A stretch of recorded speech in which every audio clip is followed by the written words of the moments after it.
Before we go in, I'll mention our hashtag on Twitter. If you guys want to be in contact with us, direct contact, you use this hashtag UHM, no joke, without spaces, and we will respond. Likewise, if anything happens to the channel, you can we're going to be notifying what's going on through Twitter. So just be tuned to this.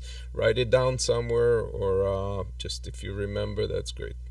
We got struck with YouTube censorship.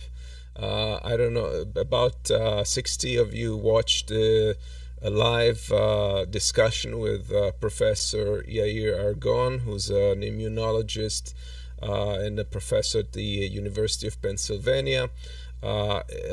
We discussed the vaccine specifically and all the information, misinformation, and partial information that's out there, and try to provide as balanced and as scientifically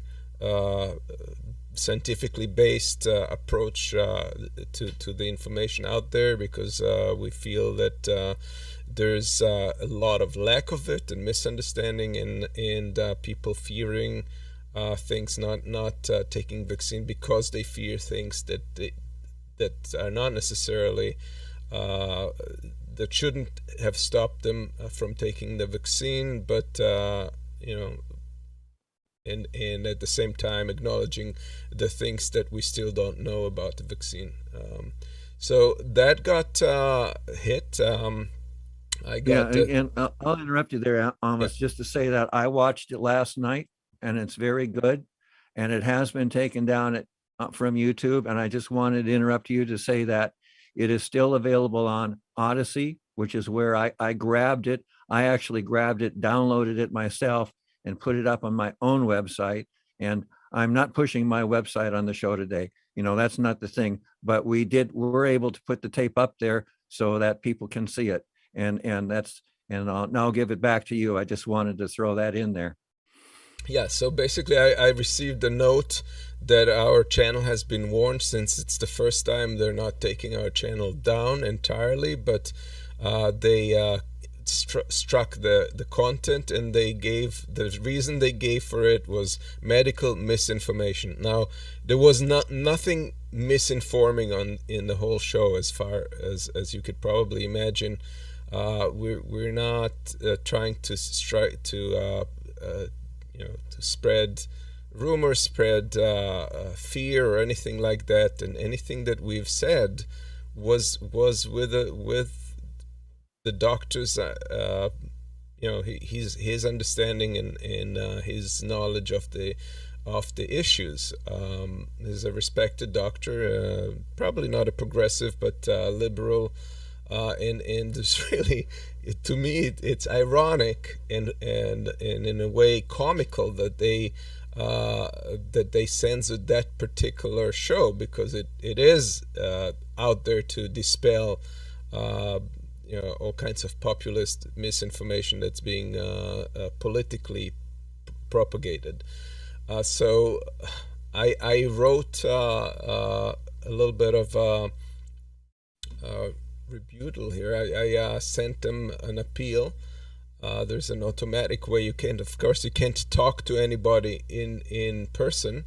It's like a gray machine. You can only post back through a form an appeal, and then they will let us know what their result is. But there's really no way to talk with anyone. And I'm going to add that Amos was interviewing a professor last night who is distinguished and qualified. And one argument I'm going to make in this whole thing is that if you're going to do censorship, fine and dandy if you are going after genuine misinformation. But, when you're going after somebody who's got a PhD from a major university and has been a respected member of the faculty, and you're saying that this guy doesn't know medicine, well, it's a point I'll make again before the show's over. I think right there that should have been, an automatic, prevention of censorship. So, yeah, I want to throw that in. So here's what I wrote in rebuttal. It's there is no medical misinformation presented on the show. We parse and critique a claim made by an individual and explain what they got wrong. It is pretty much a rebuttal. We stuck to undisputed scientific facts. We find it ironic that you should censor the very attempt of bringing reason, evidence-based information and a balanced scientific approach to the discussion. So that's basically what I wrote. We will see what they do with that. Hopefully they will remove their strike, but I find it very disturbing that and that is something that actually we discussed on the show, because there were doctors that felt that the discussion around this is being squelched, and that it's not in favor of science to squelch and to silence doctors or people regarding issues of research and vaccine, even if there is a sensitivity. And if you remember, we had our position, both mine and Keith in the past, and still is, regarding fear mongering, was that we do see a point of not allowing the like stuff that is clearly propaganda or clearly designed to create panic in the public to be broadcast or streamed over media. But this is different. It's to squelch down on actual discussion and information and nuanced observation and so forth is just, it's counterproductive. It probably is going to affect them back. So Keith, let me give you the floor to talk about it. Well, that's absolutely right, Amos, and you're actually introducing what I'm going to play with this Richard Medhurst tape, because last week I made my position known as, I came out as the science guy, and I that actually led to some controversy, as it was mentioned on Aurora Media, and just kind of discussed there, and that prompted me to start working on this tape Monday, and it's 45 minutes long, so I cut it down to 6. I took the important parts, and what I want people to pay attention to, and I was mentioning this to Amos just before the show, is that there's very clear statements made from the White House spokesperson. I think her name's Jen, right? And she, the government's behind the censorship at YouTube and Facebook. And if you listen to what her words, and this is the White House spokesperson, it's all there. But one thing about these things is you have to know what you're listening to, and that's why I'm bringing it out before we play the tape, just to ask you to kind of pay attention to what she is betraying about the true involvement about who's doing what. And so go ahead and play it. Let's just enjoy it, and yeah. So apparently the White House is working with Facebook to compile lists of people who spread misinformation, which conveniently, they do not specify what exactly that could entail. This is a big issue of misinformation, specifically on the pandemic. We've increased disinformation research and tracking within the Surgeon General's office. We're flagging problematic posts for Facebook that spread disinformation. We're working with doctors and medical professionals to connect to connected medical experts who are popular with their audiences with accurate information and boost trusted content. So we're helping get trusted content out there. Okay, what the hell is going on? What the hell is going on? Did you hear what she said? Did you hear what she said? The White House is working with Facebook to look at disinformation. Now, could someone please tell me on what planet that makes sense? Apparently this one. This is yesterday, huh? Right? So here's what she says today. She goes further. Look what she says here. And providing for Facebook or other platforms to measure and publicly share the impact of misinformation on their platform and the audience it's reaching. Also with the public, with all of you, to create robust enforcement strategies that bridge their properties and provide transparency about rules. You shouldn't be banned from one platform and not others if you for providing misinformation out there. Wow. So you see what's going on here? You see what's going on now?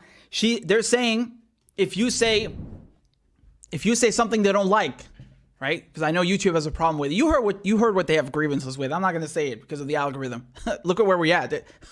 They're censoring me from covering the topic because we know what happens.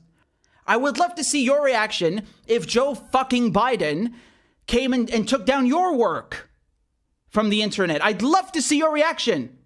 I bet you'd be singing a different fucking tune then, wouldn't you?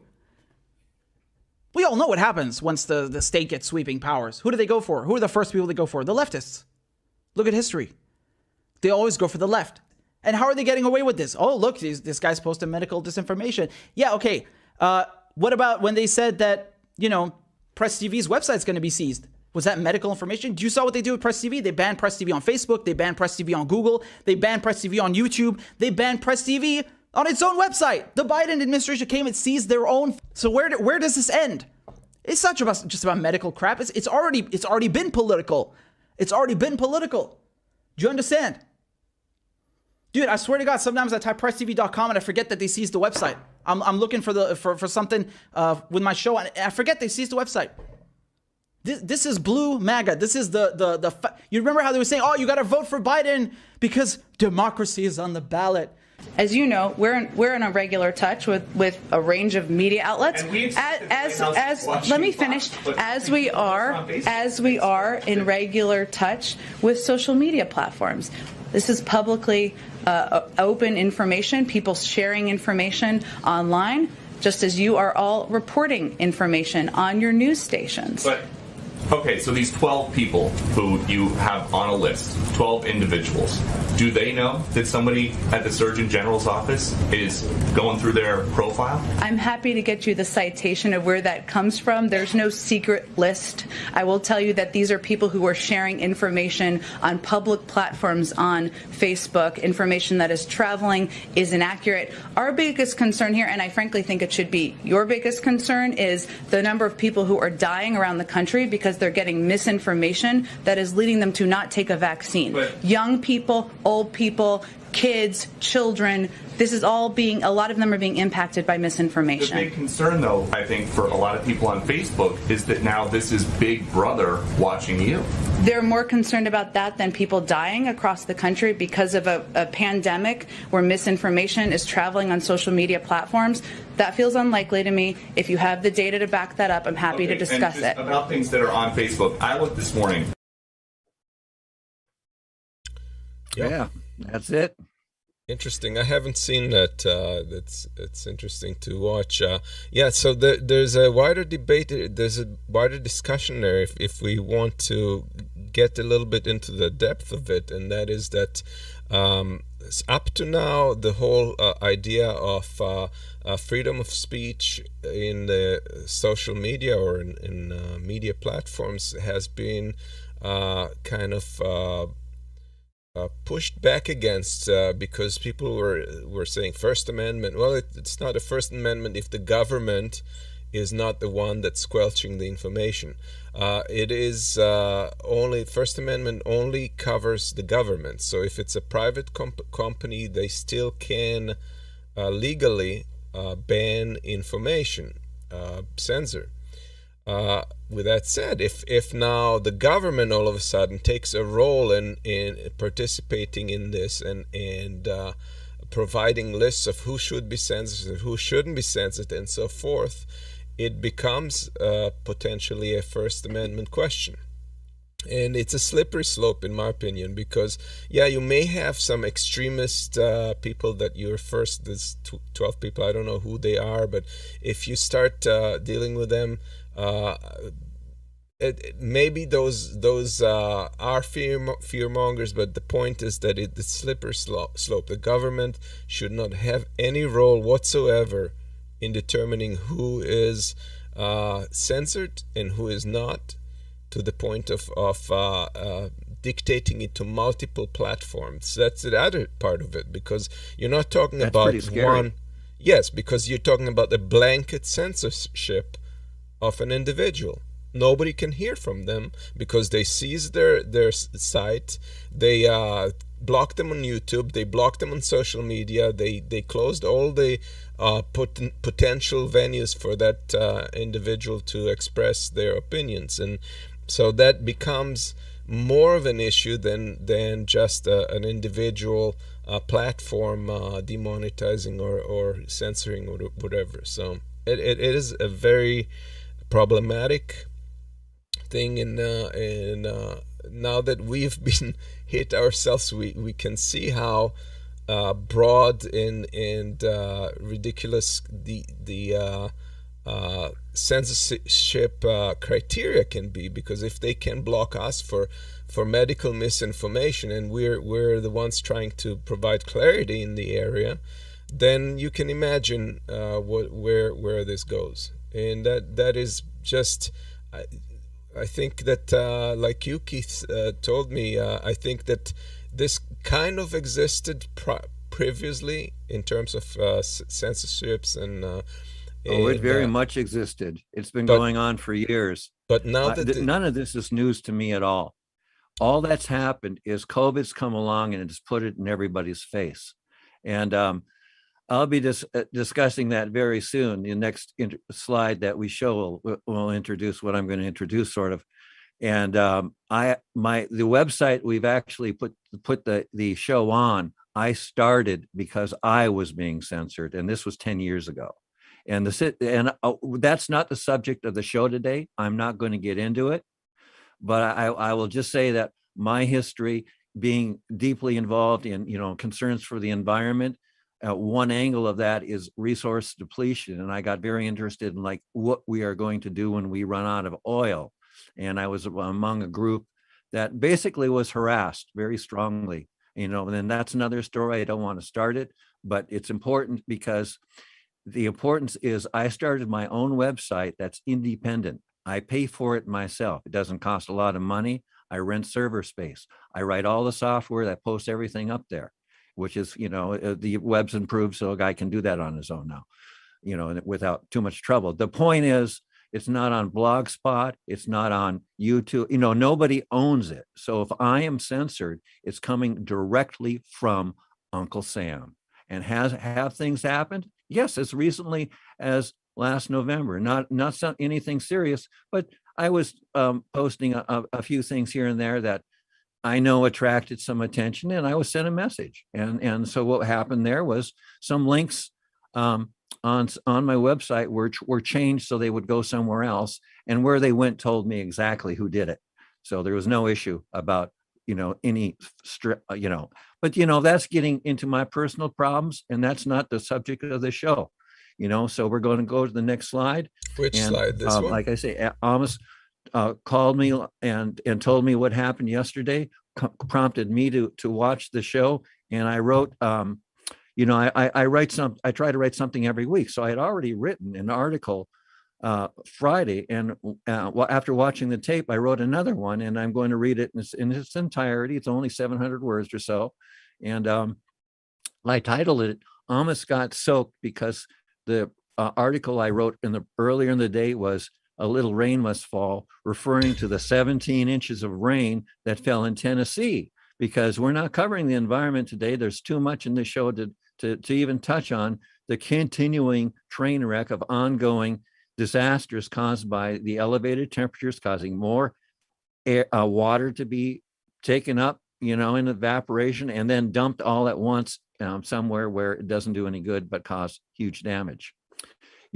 So Amos got soaked, and I'm going to let Amos just show my some slides on my website while I read it, and I'll just get it right into it. Amos got soaked. Friday, August 27th. 2 entries for Friday.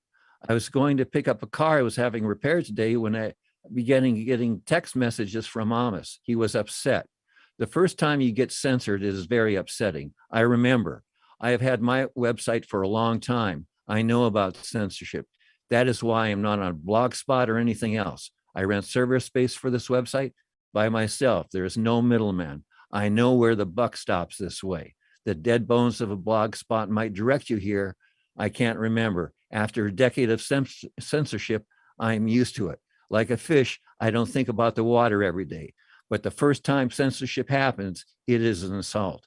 Amos is upset because he had a show taken down at YouTube. It turns out Uphill Media also lists shows on Odyssey, which is where I grabbed it. I downloaded it, I watched it, then I posted it here. And then you see the posting. It is very good and nuanced. An intelligent discussion with Dr. Yair Argon, professor of the Department of Pathology and Lab Medicine at the Perelman School of Medicine, University of Pennsylvania. And there I give the logo, you know. Dr. Argon has a page at the university website. The red text is a link to that page. Based on Dr. Argon's qualifications, Uphill Media should not be suppressed, but YouTube algorithms are not so smart. We shall see where things go on appeal. The government agency telling YouTube what to do might not tolerate showing any of the banned material Amos showed.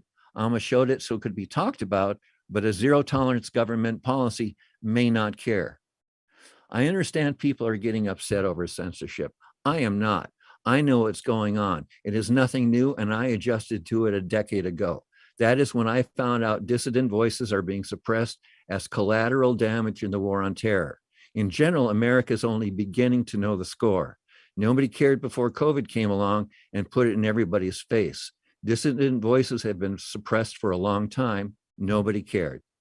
Through the years, from when I learned what was behind the curtain that Toto pulled away, my ideas of censorship refined.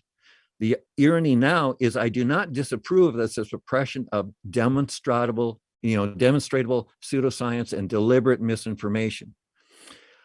Not everyone thinks in America. People are different. We have all kinds. Some people become accomplished musicians, and I respect their skill. Some become so accomplished they can't help but eventually compose their own music. But not everybody rolls that way. Some people become skilled musicians and never play an original note.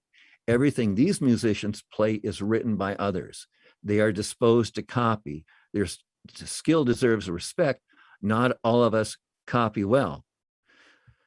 Society has all types of people. Some compulsively create and some compulsively follow. We all follow more than we think we do.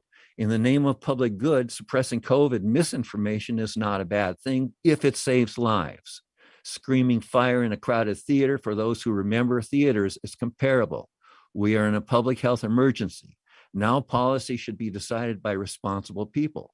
Professors from schools of medicine are appropriate examples. And you know why I put that sentence in there. People deserve protection. The government as we know it should not do censorship. The will of the people is not served. When our government does censorship, only the elite are served. Obama implemented heavy, insidious, and quiet censorship. Biden helped. 8 years in office, and Obama Justice Department spearheaded 8 Espionage Act prosecutions, more such prosecutions than all previous administrations combined. Obama jerked me around. This website I created as a result of that jerk around. It is good Trump did not know about all the tools of suppression at his disposal. Trump found out and began to use the power, but near the end of his term. This website had content changed last November, is how I know that is true. I was sent a message then. It is not the first time. Fortunately for me and others, fascism light has fewer consequences than regular fascism does. Digital suppression is effective enough. Minor leaks are inconsequential when media is controlled, so fascism light has fewer calories, but has the same ass-kicking taste of oppression. Bonus material.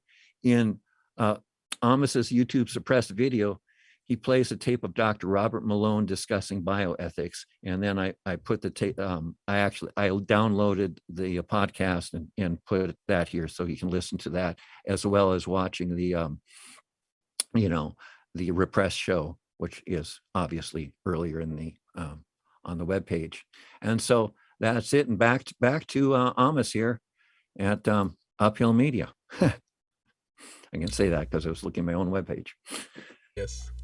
Well, yeah. Yeah. The whole thing is it just disturbs me because like I said, I think it's a slippery slope. I think it's a very coarse tool that's being applied. The people who are applying these restrictions and censorships probably are not doctors, medical doctors. Oh, to them, it's just business as usual. It's only a slippery slope to us, right? I put out the only thing in what I wrote, I put the only justification for any of this, which in the case of COVID is public health. Beyond that, there is nothing, if you do any kind of censorship, you're suppressing people. You're suppressing points of view. It's the same thing as voter suppression. What the Republicans are always trying to do, gerrymander and rig things so that they can get the vote. And unethical Democrats will do the same thing. They're both wrong. Right, and we really don't know what got our video struck. I would presume that there's some algorithm somewhere that kicked it to someone. Well, the algorithm kicked it right away because you possibly. have, because, I think the information may have been, if you had a rule book that they gave you so that you could, like on this show, you have to put the disclaimer logo. So you're identifying it as, a fair use or something like that. There may have been ways to get the show through, but you would have had to do major work on it and a lot more than we really have time to do, because we just do this for fun. We're not getting paid to do this or anything, it's like our own time, right? And fun so is probably the wrong term, but we're doing it voluntarily. Yeah. Well, yeah. Right. Okay. Oh, yeah. Okay. And the point is, as you didn't, I watched the tape, and there are long periods of time when like that what was the meeting, the public meeting where that I'll call him the nutball was talking, if an algorithm's watching the show, they're just going to see this like minute long talk, and it's going to identify the frames as being from that particular public meeting, and it's going to flag it. And then what would happen, like if things are being done ethically and public health is generally being defended, then that would be reviewed by real people. And they would say, oh, well, these guys are just talking about they're just doing what Americans are supposed to be doing, right? The democracy thing. And, and there shouldn't be a problem. But I don't, because of those long stretches of misinformation that you put in there to talk about, I think that it very well may not survive appeal, and that the only way you're going to be able to see it is like on Odyssey or my place. Right. And Oz asks, who should be in charge of suppressing misinformation? Paragraph 2. How is it determined, and by whom? Well, if it should be out in the open, whatever it is, they're Right. the people who what's her name, that Powell woman who said all kinds of crazy stuff. She's in actual legal trouble, and she's got to answer to, she's being summoned to court, I think right today. In fact, she's got to answer to something, and that's it. If you got people that are putting out misinformation, they can be identified, and then you can go, look, you are doing this, you stop it or else.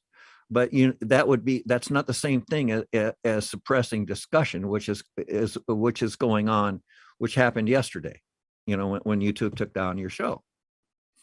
Yeah. And there's the other thing is, let us say that the government was not getting involved through the means that they are right now with the supplying names for censorship and so forth. And it's a clear-cut situation where it's not it is not a First Amendment question. Basically, like I said, private company can decide what to allow or what not to allow on their platform, and so they do that. The problem that we have with that with YouTube or one of those major players, Facebook, is that they're almost a monopoly, and this is kind of highlighting that to everybody to notice. It's the fact that if you get your material struck from YouTube, it's not like getting it struck from one of the many platforms out there, because the next most popular platform is like a tenth or even less of YouTube's popularity. So it is not at all. It is more like the situation where you have a monopoly. And in this case, you have antitrust issues that pop up and put into question whether they should be censoring the way they are or not. So they're I think damaging their own brand by the fact that they're doing so, because it's highlighting the point that they've become almost a monopoly, and that is calling into question trust, antitrust, or monopoly breaking needs. So I think that ultimately it is counterproductive even for YouTube to do that. It's kind of a shame that they've done that. And the other thing, Keith, this YouTube thing it's not the best platform for us, is it? No, it's really not. The YouTube's, if we were doing a home improvement show or doing a hobby show or something like that, there'd be all sorts of things, advertisers that would be interested in selling a product on their show. But what are we going to sell? Shea t-shirts? I mean, who's going to sponsor this? An organic farming co-op? We're not going to. We're not a big bucks thing for YouTube. Getting a few hundred subscribers or viewers doesn't mean anything to them, because the truth is we are not the customers. We are the product, and YouTube sells the product, what we produce, to advertisers who pay their bills. And the more subscribers that, more people we would get to watch the show, the more money we would get, the more money YouTube would get. And that's for a public discussion show, politically oriented, and it's just not a good platform. And the thing is, though, there's really, like Amos is putting out, there's really nowhere to go. It's the one thing about censorship I've learned in all this is that you don't actually have to take things down. The point is the public they follow you can a few leaks through, and as long as you're controlling the major media outputs and you're hammering your message every day, that's the message that's going to win. So in this whole game, absolute suppression is not essential. So where I'm going with this is that, though what happened this week is very in our face and evident, there are other things that could, just making the show hard to get you, controlling the advertising, controlling links on a page, where they're placed, where Google, you do a search on Google, what's at the top of the page. You only, if you're like most people, and we all are like most people most of the time, you look at the first 10 links and you don't look at the further down. You're being spoon-fed and you're being controlled. And it's a very nuanced, complicated thing. And until you develop an awareness of it, you can't see any of it. You're like a fish in water. Yeah. Yes, and again, the censor segment is we put it on Odyssey, which is not as suppressive as YouTube at the moment in terms of content. And I don't know, if YouTube doesn't want us on their platform, we may have to migrate regardless of our exposure. Sadly, it's a limiting factor. But I recommend everybody to check this service out. It's also going to play into an upcoming segment that we have about cryptocurrency, because the company that Odyssey is based on, in terms of its platform, is Library. And Library has been targeted recently by the government in the SEC.